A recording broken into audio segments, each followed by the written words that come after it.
দাওয়াত ও তাবলীগের কাজে এখন একটা বিশৃঙ্খলা দেখা দিচ্ছে এবং এই বিশৃঙ্খলাটা এমন পর্যায়ে পৌঁছে গেছে। আজকে যখন আমরাও কদিন আগে সোহরাওয়ার্দীতে জমায়েত হয়েছিলাম, কিন্তু আমাদের কারো হাতে লাঠি ছিল না, ছিল তাসবিহ। আজকে যারা কাকরাইলে জমা হয়েছে তারা লাঠি নিয়ে জমায়েত হয়েছে। কেন? কোন ভয়? কাকে মারবে? আলেমদের মারবে, মাদ্রাসার ছাত্রদেরকে মারবে, না কিংবা দাওয়াত ও তাবলীগের সাথীদের মারবে? কাকে মারবে? এই যে তোমাদের একটা উগ্র মনোভাব, এর জন্যই তো তাবলীগ দ্বিধা বিভক্ত হয়েছে। জিহাদ সম্পর্কে আমার নানা বক্তৃতা আছে। জিহাদ সম্পর্কে আমি আমার দৃষ্টিভঙ্গি টেলিভিশনেও নানান টকশোতে নানা সময়ে আমি পরিষ্কারভাবে ব্যক্ত করেছি। এখানে অনেক ছাত্র তোমরা আছো। জিহাদের বিধান আল্লাহ তাবারক ওয়া তাআলা কেন দিয়েছেন? যে আয়াতে জিহাদের অনুমতি দেওয়া হয়েছে, জিহাদের বিধান দেওয়া হয়েছে, জিহাদকে ফরজ করা হয়েছে, সে আয়াতে আল্লাহ তাবারক ওয়া তাআলা বিআন্নাহুম যুলিমু বলে এর কারণও ব্যাখ্যা করেছেন। যেহেতু মুসলমান মজলুম, যেহেতু মুসলমান মজলুম, আর কি করে মুসলমান মজলুম হয়েছেন? মক্কার 13টি বৎসর আমাদের কাছে একেবারে স্পষ্ট। এক এক মুসলমানের উপরে কতটা জুলুম করা হয়েছে, কতটা টর্চার করা হয়েছে। বেলাল হাবশি থেকে হযরতে সুমাইয়া পর্যন্ত এক এক জনের উপর কতটা নির্মম জুলুম অত্যাচার করা হয়েছে। সর্বশেষ রাসূলুল্লাহ সাল্লাল্লাহু আলাইহি সাল্লামকে হত্যার ষড়যন্ত্র করেছে। রাসূল মক্কায় থাকতে পারে নাই, মদিনায় চলে গেছেন। মদিনায় যাবার পরে জিহাদের বিধান আল্লাহ তাবারক ওয়া তাআলা দিয়েছেন। কেন দিয়েছেন? মুসলমান মজলুম, মুসলমান জুলুমের শিকার, মুসলমান বৈষম্যের শিকার, মুসলমান সন্ত্রাসের শিকার। জিহাদ হচ্ছে জুলুমের বিরুদ্ধে, জিহাদ হচ্ছে বৈষম্যের বিরুদ্ধে, জিহাদ হচ্ছে সন্ত্রাসের বিরুদ্ধে। যারা জিহাদকে জঙ্গিবাদ বলবে তারা বৈষম্যের পক্ষে, যারা জিহাদকে জঙ্গিবাদ বলবে তারা সন্ত্রাসের পক্ষে, যারা জিহাদকে জঙ্গিবাদ বলবে তারা জুলুমের পক্ষে। তোমাদের বুঝে না আসলে তোমরা গবেষণা করো। কলেজ ইউনিভার্সিটির ছাত্রদের আমি বলবো, তোমরা গবেষণা করে দেখতে পারো। আমি যে বক্তৃতা রাখছি, জিহাদ মানে যুদ্ধ। তো যুদ্ধ যদি অবৈধ হয়, যুদ্ধ যদি জঙ্গিবাদ হয়, তো পৃথিবীর প্রত্যেকটা রাষ্ট্র, প্রত্যেকটা দেশ যুদ্ধ করবার জন্য সেনাবাহিনী কেন লালন পালন করে? জিহাদ বা যুদ্ধ, যুদ্ধ যদি অবৈধ হয়, যুদ্ধ যদি সন্ত্রাস হয়, যুদ্ধ যদি জঙ্গিবাদ হয়, তাহলে পৃথিবীর প্রত্যেকটা রাষ্ট্র যুদ্ধের জন্য কেন আধুনিক অস্ত্র তৈরি করে? আমরা তো দেখছি যার হাতে যত আধুনিক অস্ত্র আছে সেই তত বড় মাতব্বর, তত বড় মোরল। কথা ঠিক না বেঠিক? বলে হুজুর যুদ্ধের সমস্যা নাই, সমস্যা হচ্ছে জিহাদ শব্দে। আপনারা জিহাদ শব্দ বলবেন না, আপনারা যুদ্ধ শব্দ বলেন, আমাদের কোনো আপত্তি থাকবে না। আমি বলি না না না, তোমাদের যুদ্ধ আর ইসলামের জিহাদ এক নয়, বিধায় আমি জিহাদ বলবো, আমি যুদ্ধ বলতে পারবো না। যদিও জিহাদ মানে যুদ্ধ, কেন আপনি জিহাদ বলবেন, কেন যুদ্ধ বলতে পারবেন না? তোমাদের যুদ্ধ কি? বর্তমানেও তোমরা যুদ্ধ করছো, সাম্রাজ্যবাদী শক্তিগুলো যুদ্ধ করতেছে, পৃথিবীর 50টা রাষ্ট্রে যুদ্ধ চলছে।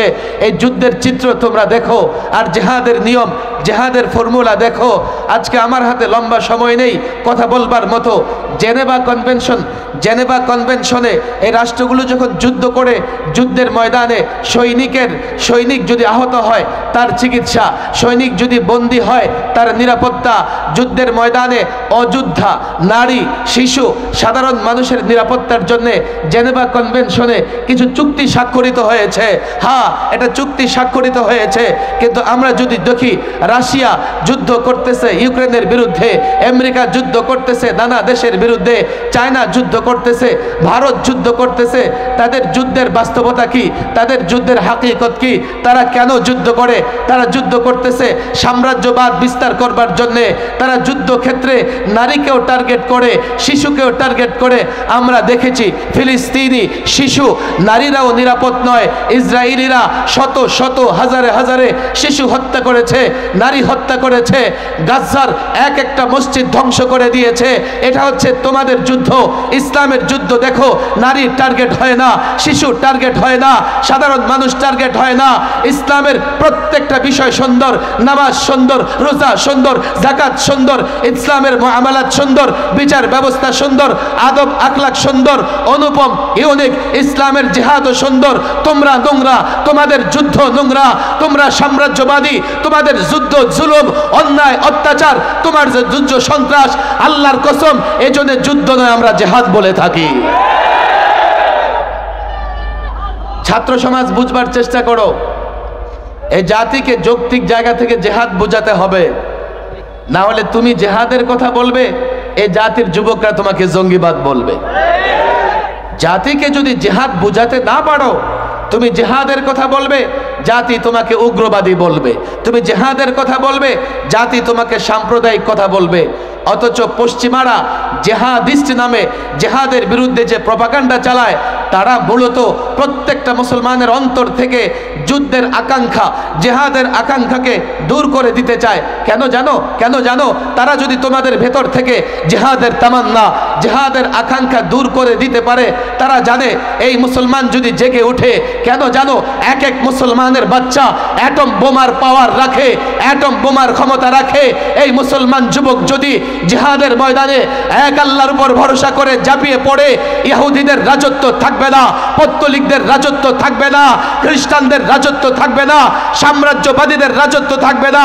এজন্যে তোমাকে দমন করবার জন্যে, তোমার ভেতর থেকে জিহাদের জজবা খতম করার জন্যে তোমাকে সন্ত্রাস বলে, তোমাকে জঙ্গিবাদ বলে, তোমাকে মৌলবাদ বলে, তোমাকে সাম্প্রদায়িক বলে দমন করতে চায়। আর আমার মুসলমান যুবক না বুঝে তোমাকে জঙ্গিবাদ বলে, যদি তাকে বুঝাতে পারো, এক একটা যুবক, এক একটা মুসলমান সন্তান অ্যাটম পাওয়ার, অ্যাটম বোমার চাইতে শক্তিশালী, জিহাদের ময়দানে তোমার সঙ্গে ঝাঁপিয়ে পড়ে গোটা দুনিয়া মুসলমানদের সামনে টিকতে পারবে না।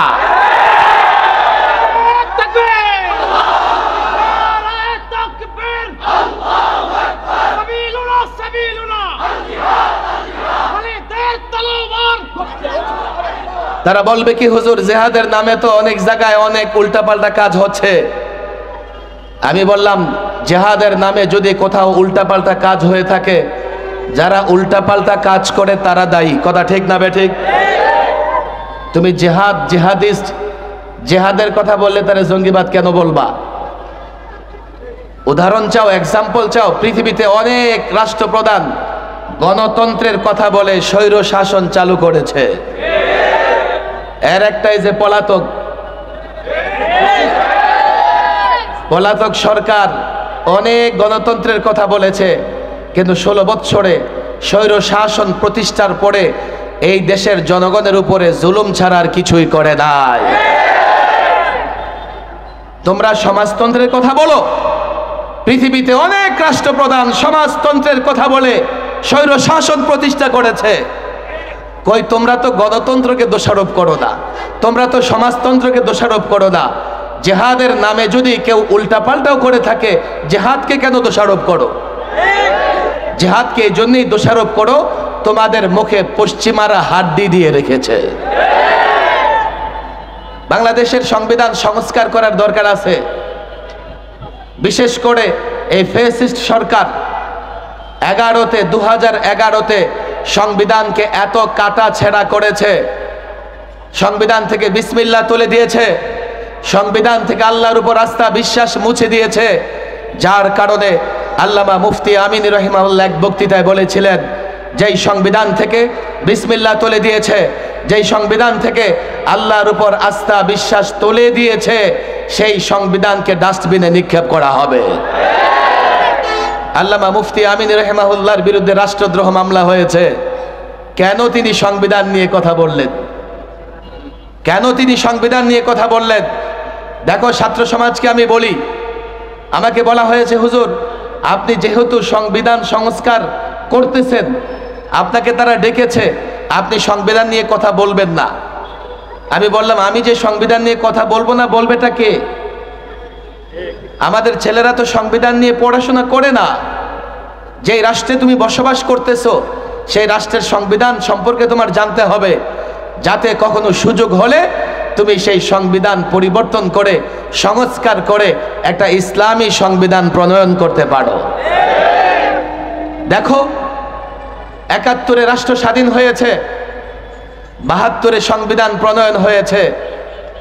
৭২ সংবিধান প্রণয়ন করতে গিয়ে সংবিধানের মূল নীতিতে ওরা সেকুলারিজম নিয়ে এসেছে।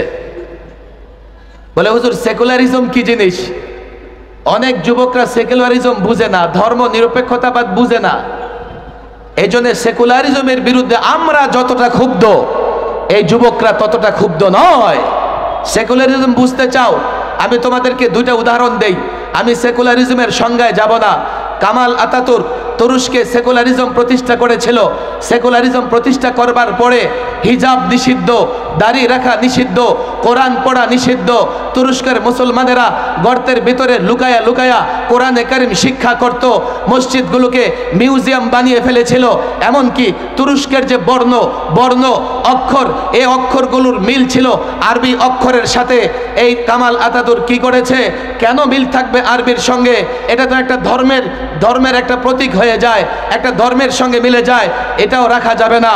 বর্ণ পরিবর্তন করে এমন বর্ণ প্রত্যাবর্তন করেছে যার মিল থাকবে ইংরেজের সঙ্গে। এইভাবে তুরস্কে কামাল আতাতুর্ক সেকুলারিজম প্রতিষ্ঠা করে তুরস্ক থেকে ইসলাম বিদায় করে দিয়েছিল। যদিও এখন মিস্টার এরদোগান এসে, যেই তুরস্কে কোরআন পড়া নিষিদ্ধ ছিল, এখন তুরস্কে রাষ্ট্রীয় অনুষ্ঠান শুরু হয় প্রেসিডেন্টের কোরআন তেলাওয়াতের মাধ্যমে। বাংলাদেশ হুজুর তুরস্কের ইতিহাস তো শুনলাম, বাংলাদেশে সেকুলারিজমে আপনার সমস্যা কোথায়? আপনার মাথা ব্যথা কোথায়? তোমরা জানো 2011-তে সংবিধানে সেকুলারিজম আসছে, 12-তে শিক্ষা পাঠ্যক্রম, শিক্ষা সিলেবাস প্রণয়ন করা হয়েছে। যেহেতু রাষ্ট্রের ধর্ম নাই, যেহেতু রাষ্ট্র ধর্মহীন, তাহলে শিক্ষায় ধর্ম থাকবে না। এজন্য তারা কি করলো? নবীদের জীবনীবাদ, সাহাবীদের জীবনীবাদ, মুসলিম লেখকদের জীবনীবাদ, এইভাবে শিক্ষা ব্যবস্থাকে সেকুলারিজমের মাধ্যমে তারা প্রণয়ন করে জাতির শিক্ষার্থী সন্তানদেরকে নাস্তিক মোরতাদ বানানোর ষড়যন্ত্র করেছিল। তাদের সেকুলারিজমের প্রভাবটা কোথায় পড়েছে দেখো। সর্বাগ্রে তারা শিক্ষা ব্যবস্থায় হাত দিয়েছে। শিক্ষা ব্যবস্থায় হাত দিয়ে ইসলামী শিক্ষাকে ধ্বংস করবার চেষ্টা করেছে। এমনকি আলিয়া মাদ্রাসার বই পুস্তকে নাচ গান, তার প্রচ্ছদে হিজাব ছাড়া নারীর ছবিও তারা স্থাপন করেছে। বাংলাদেশে কি করে সেকুলারিজমের প্রভাব আমাদের উপরে পড়েছে জানো? সর্বশেষ তারা ইসলামী শিক্ষাকে সংকুচিত করেই ডারউইনিজম নিয়ে আসছে। ডারউইনিজম এই জাতির শিক্ষার্থীদেরকে বানরের বাচ্চা বানানোর ষড়যন্ত্র তারা করেছে। আমি বলি দেখো, আমরা আদম সন্তান, আল্লাহ আমাদের সম্মানিত করেছেন। আমরা বানরের সন্তান নই, আমরা বানর থেকে সৃষ্টি নই। তোমরা যারা নাস্তিক, মোরতাদ, বেঈমান, তোমাদের কারো জন্ম পার্কে, কারো জন্ম নদী নালা ডুবায়, তোমরা তালাশ করে দেখো তোমাদের জন্মের পেছনে বানরের অবদান আছে না নাই? সেকুলারিজম নিয়ে এসছো কেন? বিসমিল্লাহির রহমানির রহিম কেন বাদ দিয়েছো? আজ পর্যন্ত বাংলাদেশে কাউকে দেখি নাই সেকুলারিজমের জন্য সমাবেশ করতে, দাবি করে রাজপথে নামতে। অথচ বিসমিল্লাহ যখন বাদ দেওয়া হয়েছে, আমরা প্রতিবাদ করেছি, দেশের মুসলমান প্রতিবাদ করেছে। আল্লাহর উপর আস্থা বিশ্বাস যখন বাদ দিয়েছে, সমস্ত মানুষ প্রতিবাদ করেছে। একজন মুমিন ছোট্ট কাজ করলে বিসমিল্লাহ বলে শুরু করে, ঘরে প্রবেশ করলে বিসমিল্লাহ বলে প্রবেশ করে, ঘর থেকে বের হলে বিসমিল্লাহ তাওয়াক্কালতু আলাল্লাহ বলে বের হয়, পানি খায় বিসমিল্লাহ, খাবার খায় বিসমিল্লাহ, ঘুমোতে যায় বিসমিল্লাহ। সেই দেশের সংবিধানে বিসমিল্লাহ থাকবে, দলিলে বিসমিল্লাহ থাকবে, সেই দেশের রাষ্ট্রীয় কাজে বিসমিল্লাহ থাকবে, এটাই স্বাভাবিক। আল্লাহর উপর আস্থা বিশ্বাসের কথা বলো, এটা তো আরো স্বাভাবিক। কেননা প্রত্যেকটা মুসলমান আল্লাহর উপর আস্থা বিশ্বাস রেখেই কাজ করে। কথা ঠিক না বেঠিক? দেখো, অনেক যুক্তি তারা দিবে, অনেক যুক্তি তারা দেয়। 1979-তে পঞ্চম সংশোধনী, পঞ্চমবার এই সংবিধানকে সংশোধন করে এখানে প্রেসিডেন্ট জিয়াউর রহমান বিসমিল্লাহির রহমানির রহিম এবং আল্লাহর উপর পূর্ণ আস্থা বিশ্বাস, এই মূল নীতি সংযুক্ত করেছেন। আর 11 এর মানে 32টা বছর আমার দেশের সংবিধানে বিসমিল্লাহির রহমানির রহিম ছিল। 32টা বছর আমার দেশের সংবিধানে আল্লাহর উপর আস্থা বিশ্বাস ছিল। 32 বছরে ঘুরে ফিরে জাতীয় পার্টি আওয়ামী লীগ বিএনপি ক্ষমতায় ছিল, কারো কোনো সমস্যা হয় নাই। তাহলে কেন সংবিধান থেকে বাদ দিতে হবে? এই সংবিধান থেকে এগুলো বাদ দিয়ে সেকুলারিজম, গণতন্ত্র, সমাজতন্ত্র সব জগা খিচুড়ি করে ফেলেছে। কেন জানো? একটা দিয়ে ভারতকে খুশি করতে চেয়েছে, আরেকটা দিয়ে চীন রাশিয়াকে খুশি করতে চেয়েছে, আরেকটা দিয়ে আমেরিকা খুশি করতে চেয়েছে। কিন্তু আল্লাহ যখন চেয়েছেন তোমাদের পতন কেউ ঠেকাতে পারে নাই। কেন তোমরা এগুলো করেছো? আমরা এগুলো স্পষ্ট বলেছি, আমরা এই সরকারকে সহযোগিতা করতেছি। কেন? এই যাত্রা বাড়িতেও আমাদের সন্তানেরা তাজা রক্ত জড়িয়েছে। আমরা বলেছি এই সরকার সংস্কার করবে, আমরা সহযোগিতা করব। আমরা সংবিধান সংস্কার কমিশনকে পরিষ্কার বলেছি 32 বছর বাংলাদেশ সংবিধানে বিসমিল্লাহির রহমানির রহিম ছিল, সেটা নিয়ে আসতে হবে। আল্লাহর উপর আস্থা বিশ্বাস ছিল, সেটা নিয়ে আসতে হবে। সেকুলারিজম ছিল না, সেটাকে বাদ দিতে হবে। আরও 2টা বিষয় বলেছি। একটা বিষয় থাকবে এমন যে এই সংবিধানে বা আইনে যেখানে কোরআন সুন্নাহর সঙ্গে সাংঘর্ষিক কিছু থাকবে সেটা গ্রহণযোগ্য হবে না। বলে হুজুর এই কথা আপনারা কিভাবে বলেন? এটা কি জাতি মানবে? আমি বললাম কেন মানবে না? নির্বাচনের আগে ছাত্র সমাজ, যুবক তোমাদের বলি, প্রত্যেকটা রাজনৈতিক দল একটা ইশতিহার ঘোষণা করে। আর ইশতিহারে কি বলে? আমার দল যদি ক্ষমতায় আসে আমরা কোরআন সুন্নাহ বিরোধী আইন করব না। কথা ঠিক না বেঠিক? তাহলে সব রাজনৈতিক দল কোরআন সুন্নাহর বিরুদ্ধে কিছুই বলতে চায় না। তাহলে কোরআন সুন্নাহর সঙ্গে সাংঘর্ষিক সব বাদ যাবে, এই কথায় তো বাংলাদেশের সবাই একমত। আর যেই কথায় সবাই একমত সেটা কেন সংবিধানে আসবে না? আসতে সমস্যা কোথায়? সমস্যা কোথায় আমাকে বলো। সমস্যা নাই, পশ্চিমারা নারাজ হবে, রক্ত আমরা দিয়েছি, পশ্চিমারা রক্ত দেয় নাই। আরেকটা কথা আমি বলেছি, সর্বশেষ নবী, আজকে খতমে নবুয়ত মহাসম্মেলন, সর্বশেষ নবী, সর্বশ্রেষ্ঠ নবী মুহাম্মদ সাল্লাল্লাহু আলাইহি সাল্লামকে নিয়ে কটূক্তি করলে এটা হবে সর্বোচ্চ অপরাধ। সর্বোচ্চ অপরাধ, তাকে সর্বোচ্চ শাস্তি দিতে হবে। আমি ছাত্র সমাজকে বলি, তাদেরকেও বলে এসছি, তোমাদের বলে যাই। আমরা বলেছি দেখেন, আমরা যে দাবিগুলো জানাচ্ছি এটা সব রাজনৈতিক দল, কোনো দল অস্বীকার করতে পারবে না, কোনো মুসলমান অস্বীকার করতে পারবে না। যদি আপনারা মনে করেন না না না না আপনাদের এই কথায় জনতা একমত নয়, আপনাদের এই কথা জনতা মানবে না, কি চান? গণভোট দেবেন? দেন।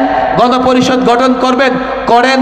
আর যদি মনে করেন না না না জনসমাবেশ, জনসমাগম দেখতে চাই, দেখতে চাই কতজন মানুষ বিসমিল্লাহ চায়, দেখতে চাই কতজন মানুষ আল্লাহর উপর আস্থা বিশ্বাস ফিরিয়ে আনতে চায়, আমি তাদেরকে বলেছি, তোমাদের বলে যাই, এটা রাজনৈতিক ইস্যু নয়, দলীয় ইস্যু নয়, মাদ্রাসা মসজিদের ইস্যু নয়, এদেশের 16 কোটি জনতার ইস্যু। আমি আবারও বলি, মিডিয়ার সামনে বলি, এই বিষয়গুলোর পক্ষে আপনারা যদি জনমত চান, আপনাদের আমরা সহযোগিতা করছি, সহযোগিতা করব, নিঃস্বার্থ সহযোগিতা করব।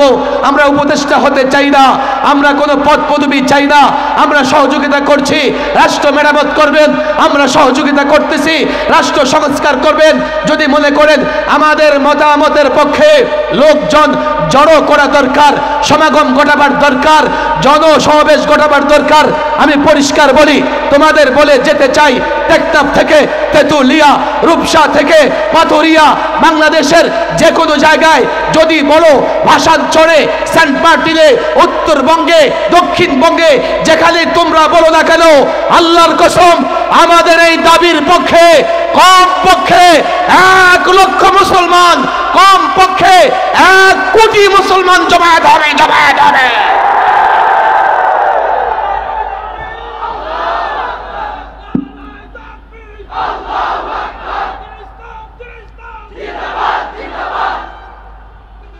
আমাদের এতাতি ভাইদের আমি বলি, শোনো, তোমরা তো শুধুমাত্র দাওয়াত ও তাবলীগের কাজের সঙ্গে জড়িত।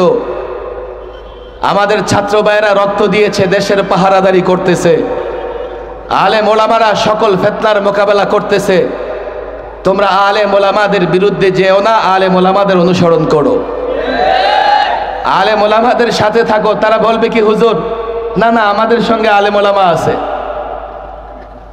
আয়াত তোমরা শুনেছো, আতিউল্লাহ ওয়া আতিউর রাসূল ওয়া উলিল আমরি মিনকুম, আল্লাহর দাসত্ব গোলামি করো, রাসূলুল্লাহর অনুসরণ করো।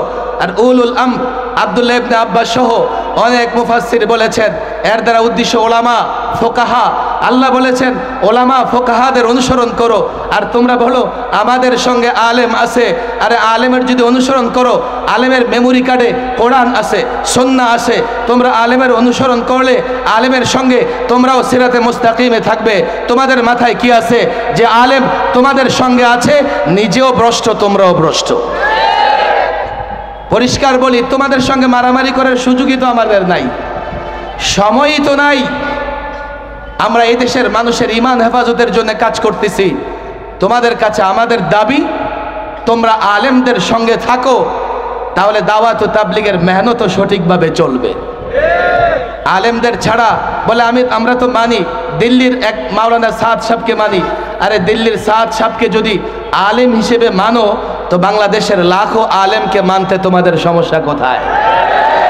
যদি বলো না বিচার চাই, বিচার মানবো, বিচার চাই, আমরা জবরদস্তি করতে চাই না, তাহলে কাকরেলের মাদ্রাসার মুরব্বী জুবায়ের সাহেব, মাদ্রাসার মোতাওয়াল্লি জুবায়ের সাহেব, প্রতিষ্ঠানের মোতাওয়াল্লি যিনি, তার কথাই তো গ্রহণযোগ্য হয়, তোমরা তার কথা কেন মানছো না?